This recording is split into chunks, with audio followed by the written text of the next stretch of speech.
आज हम ऑनलाइन कक्षाओं के अंतर्गत बीए पार्ट सेकंड द्वितीय प्रश्न पत्र में दूसरी इकाई के रूप में आदिकालीन साहित्य के नामकरण के बारे में पूर्व में हमने अध्ययन किया था। उससे आगे हम आदिकालीन साहित्य के बारे में आज चर्चा करेंगे। आदिकालीन साहित्य का जब हम वर्गीकरण करते हैं तो हमारे सामने 6 प्रकार की रचनाएं सामने आती है।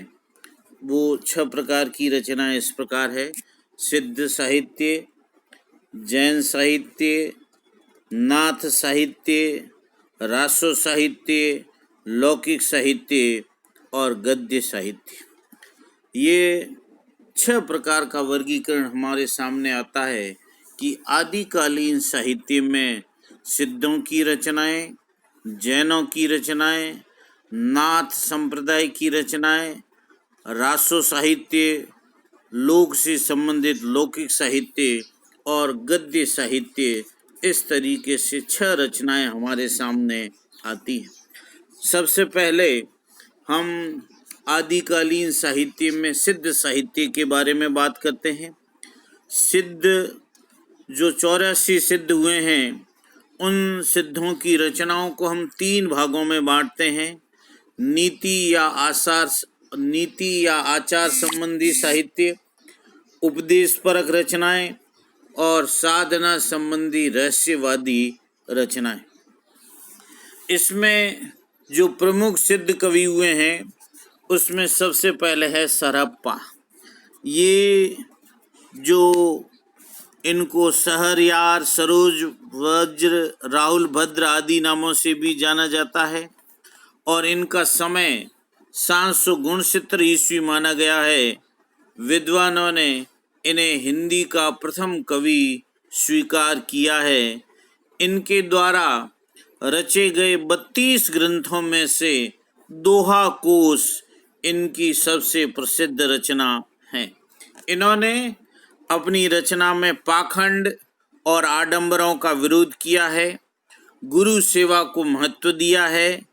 ये सहज भोग मार्ग से जीव को महासुख की ओर ले जाते हैं। इनकी भाषा सरल और पद गेय हैं। हिंदी होते हुए भी यत्र तत्र उनकी भाषा पर अपभ्रंश का प्रभाव दिखाई देता है। सरहप्पा के बाद सबरपा। इनका जन्म क्षत्रिय वंश में 780 ईस्वी में हुआ था। इन्होंने सरहप्पा से दीक्षा ग्रहण की थी। ये सबरों का सा जीवन यापन करते थे, इसलिए ये सबरपा कहलाए। इनका ग्रंथ चर्यापद है और इस ग्रंथ में माया मोह का विरोध और सहज जीवन पर बल प्रदान किया गया है। उसके बाद है लुईपा। ये सबरपा के शिष्य थे और राजा धर्मपाल के समय में कायस्थ परिवार में इनका जन्म हुआ था। 84 सिद्धों में लुईपा को विशेष स्थान प्राप्त है। इनकी रचनाओं में रहस्य भाव की प्रधानता है। फिर है कणप्पा। ये कर्नाटक में 820 ईस्वी में ब्राह्मण वंश में पैदा हुए थे। इनका स्थान बिहार का सोमपुरी नामक स्थान था। जलंधरपा इनके गुरु थे। इनकी रचनाओं में रहस्य भावना से पूर्ण गीत है। इन्होंने रूढ़ियों का खंडन किया है। ये 84 सिद्धों में से प्रमुख रूप से जो सिद्ध कवि हैं उनमें सरहप्पा, सबरपा, लुईपा और कणप्पा है। इन सिद्धों के नाम के पीछे पा लगता है। सिद्ध साहित्य की विशेषताएं। सिद्ध साहित्य की कुछ अपनी विशेषताएं हैं। उनमें सिद्ध साहित्य में तंत्र साधना का उल्लेख है, जिसमें सिद्धांत पक्ष के स्थान पर व्यवहारिक पक्ष पर बल प्रदान किया गया है। इसके अलावा इन्होंने वज्रयान, मंत्रयान, सहजयान आदि संप्रदायों में देवता, मंत्र व तत्व निरूपण की शब्दावली भिन्न है, किंतु सबकी साधना पद्धति समान है। इस साधना पद्धति में शिव और शक्ति की उपासना पर इन्होंने बल दिया है और शिव और शक्ति की मैथुन रथ युग नद स्थिति को स्वीकृति प्रदान की है। यह गुहा आचारों पर विश्वास करते हैं। उपनिषदों में ब्रह्मानंद को संभोग से 100 गुना सुख बताया गया है, जबकि सिद्धों ने उसे सहवास सुख के समान बताया है। ये सिद्धों के संप्रदाय योग साधना पर बल देते हैं। योग साधना पर ये बल देते हैं। इनकी दृष्टि में ब्रह्मांड में व्याप्त शिव और शक्ति ही शरीर में सहस्रार और कुंडलिनी स्वरूप है। सिद्ध साहित्य में ब्राह्मण धर्म और वैदिक धर्म का भी खंडन किया गया है। सिद्ध साहित्य का प्रभाव हमें जो आगे के हमारे हिंदी साहित्य का भक्ति काल है उसमें हमें दिखाई देता है और इस साहित्य में हमारी सदियों पुरानी धार्मिक परंपरा के विकास का ज्ञान होता है। कृष्ण काव्य में गोपी लीलाओं और अभिसार में सिद्धों की तंत्र मंत्र अभिसार साधना का संकेत भी दिखाई देता है। इस तरह हम देखते हैं कि जो हमारा आगे आने वाला भक्तिकालीन साहित्य है उसमें भी सिद्ध साहित्य का प्रभाव दिखाई देता है। आगे इस काल के जो दूसरे प्रमुख ग्रंथ है सिद्ध साहित्य की तरह, दूसरा है जैन साहित्य। भगवान बुद्ध ने बौद्ध धर्म का प्रवर्तन किया और कबीर स्वामी ने जैन धर्म का प्रवर्तन किया। जैन धर्म हिंदू धर्म के अधिक समीप माना जाता है, जो ईश्वर के अस्तित्व में विश्वास करता है किंतु ईश्वर को सृष्टि का नियामक नहीं मानता। जैन धर्म ईश्वर के अस्तित्व में तो विश्वास करता है लेकिन ईश्वर को सृष्टि का नियामक नहीं मानता। मनुष्य अपने कर्मों के द्वारा स्वयं परमात्मा बन जाता है। जैन धर्म में जीवन के प्रति आस्था का भाव, अहिंसा का भाव, करुणा, जीव दया, त्याग, तपस्या आदि पर बल दिया जाता है। उपवास, व्रत तथा कृष्ण साधनों को इस धर्म में श्रेष्ठ माना जाता है। ये धर्म जाति, वर्ण, कर्म कांड से हटकर सबको मुक्ति का अधिकार देता है और उत्तर भारत में जैन धर्म के अनुयायी सभी जगह मिलते हैं। प्रमुख ग्रंथ जैन साहित्य में जो प्रमुख कवि हुए हैं उसमें पहले हैं आचार्य देवसेन। आचार्य देवसेन ने 933 ईस्वी में श्रावकाचार नामक काव्य की रचना की। ये एक अच्छे कवि और विचारक माने जाते हैं। उनके द्वारा रचित श्रावकाचार ग्रंथ में 250 दोहे हैं और जिनमें श्रावक धर्म का प्रतिपादन किया गया है। श्रावक धर्म के नियमों का उल्लेख इस श्रावकाचार ग्रंथ में है जिसमें 250 दोहे हैं। फिर हैं आपके शालिभद्र सूरी। 1184 ईस्वी में शालिभद्र सूरी ने भरतेश्वर बाहुबली रास नामक ग्रंथ की रचना की। ये मुनि जीन विजय इस ग्रंथ की को जैन साहित्य की रास परंपरा का प्रथम ग्रंथ मानते। मुनि जीन विजय हुए हैं जिन्होंने इस ग्रंथ को जैन साहित्य की रास परंपरा का प्रथम ग्रंथ माना है। भरतेश्वर और बाहुबली के चरित्र का वर्णन है। भरतेश्वर और बाहुबली को अयोध्या के राजा ऋषभ के पुत्रों के रूप में यहाँ उल्लेखित किया गया है। बड़े पुत्र भरत अयोध्या के तथा छोटे पुत्र बाहुबली तक्षशिला के राजा बने। दोनों के युद्धों व वीरता का विस्तार से वर्णन करके कवि ने विरक्ति और मोक्ष का प्रतिपादन किया है। वीर और श्रृंगार रसों का अंत निर्वेद में हुआ है। इस ग्रंथ में नाटकीय उक्ति वैचित्र्य तथा रस प्रवणता की अधिकता है। उसके बाद है जैन कवि आसगु। जैन कवि आसगु का संबंध जालोर से है। इन्होंने 1200 ईस्वी के लगभग 25 छंद का एक लघु खंड काव्य लिखा जिसका नाम है चंदनबाला रास।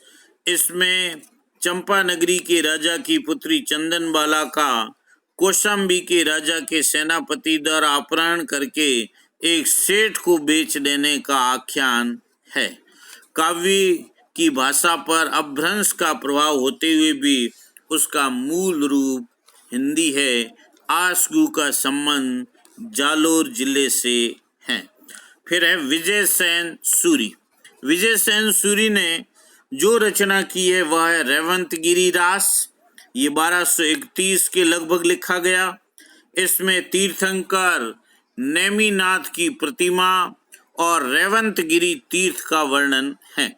ये जो रेवंतगिरी रास है, इस रेवंतगिरी रास में तीर्थंकर नेमिनाथ की प्रतिमा और रेवंतगिरी तीर्थ का वर्णन है, जो स्थापत्य और प्रकृति के सौंदर्य की दृष्टि से अनुपम स्थल है। फिर है नेमिना सुमति गणी। कवि सुमति गणी, जैन कवि सुमति गणी ने 1213 ईस्वी में 58 छंदों की एक रचना की जिसका नाम है नेमिनाथ रास। ये नेमिनाथ का चरित्र इसमें सरस शैली में वर्णित किया गया है और इसी संदर्भ में श्री कृष्ण के चरित्र का भी सुंदर ढंग से अंकन किया गया है। जैन साहित्य की कुछ विशेषताएं उभर करके आती है। उसमें जैन साहित्य में जैन धर्म के सिद्धांतों को प्रचलित शास्त्रीय तथा लोक कथाओं के माध्यम से प्रस्तुत किया गया है। इस साहित्य में पौराणिक चरित्रों को जैन आदर्शों में ढालकर प्रस्तुत किया गया है। जैन कवियों ने रास नामक काव्यों की रचना करके काव्य में नाट्य तत्व और गीतों का समावेश किया है, जो कि रासो काव्य से बिल्कुल भिन्न है। ये रास काव्य है और वो रासो काव्य से ये बिल्कुल भिन्न है। जैन साहित्य में श्रृंगार वीर भाव के साथ साथ शांत रस का भी सुंदर निरूपण मिलता है।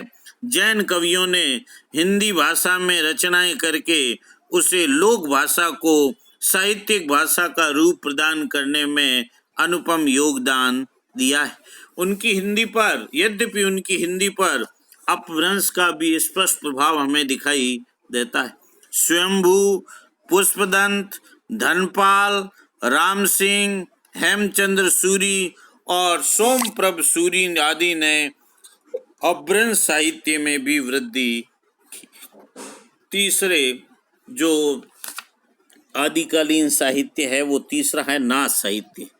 नाथ साहित्य सिद्धों की वाम मार्गी तथा भोग प्रधान योग साधना की प्रतिक्रिया में सिद्ध जो 84 सिद्ध हुए हैं, उन सिद्धों की वाम मार्गी परंपरा और भोग प्रधान योग साधना की प्रतिक्रिया के फलस्वरूप आदि काल में नाथ पंथियों की हठ योग साधना का प्रादुर्भाव हुआ।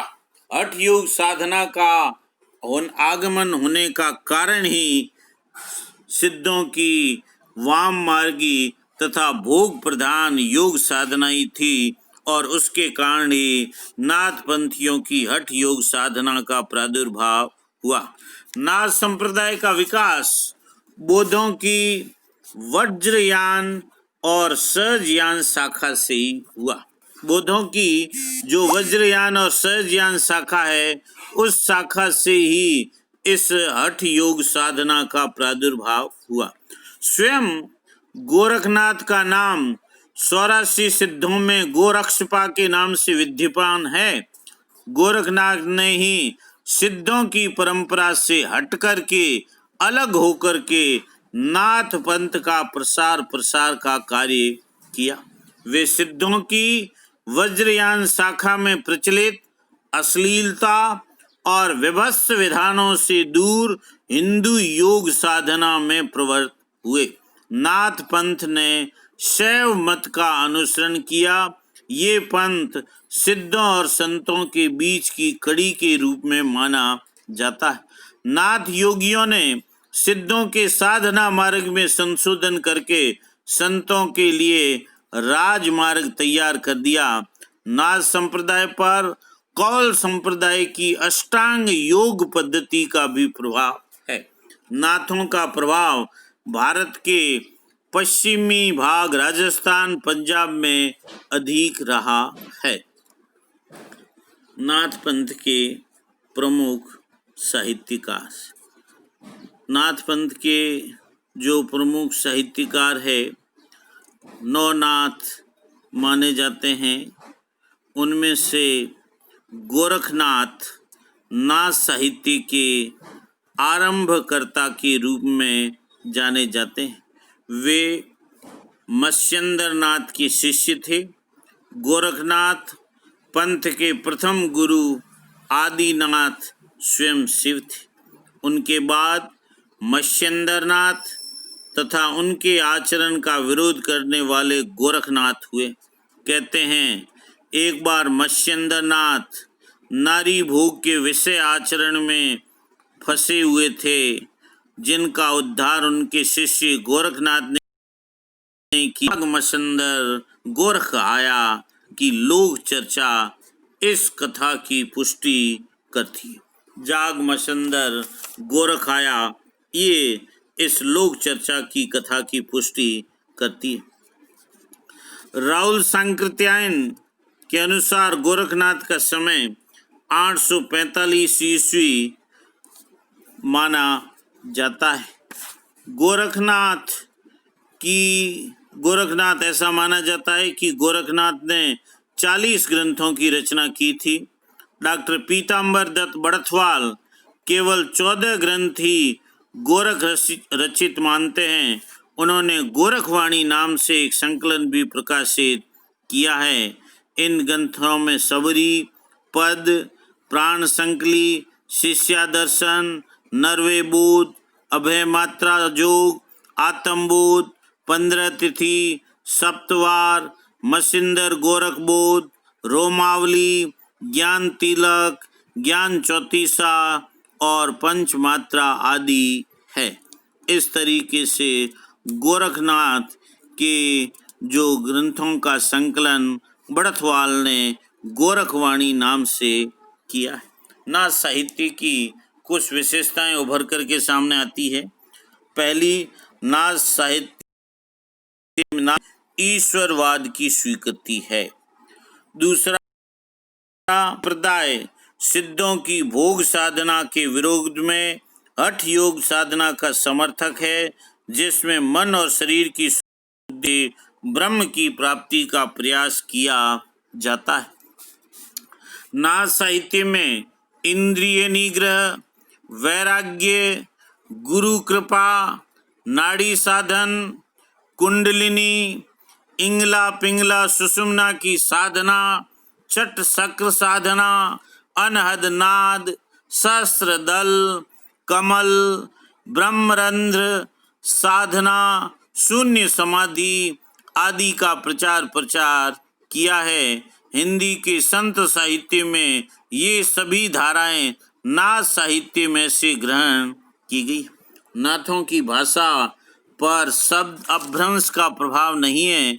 इनकी रचनाएं आरंभिक हिंदी भाषा के विकास को प्रकट करती है। साखी, शबद और रमेनी के साथ सद्दुकड़ी भाषा को संत काव्य तक पहुंचाने में नाथ साहित्य का ही योगदान माना जाता है।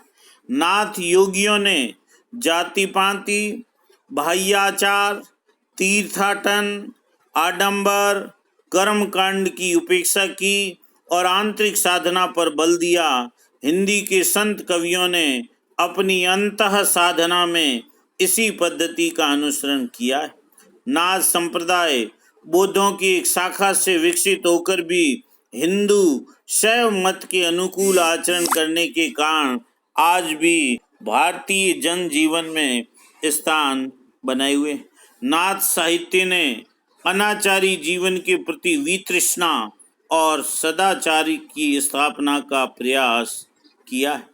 इनकी रचनाओं में उलटबांसियों, प्रतीकों और रूपकों में इस साहित्य ने रहस्यवाद के संकेत प्रस्तुत किए हैं। इस प्रकार हिंदी का जो आदिकाल है, उस आदिकाल में प्रमुख साहित्य के रूप में सिद्ध साहित्य, जैन साहित्य और नाथ साहित्य प्रमुख है।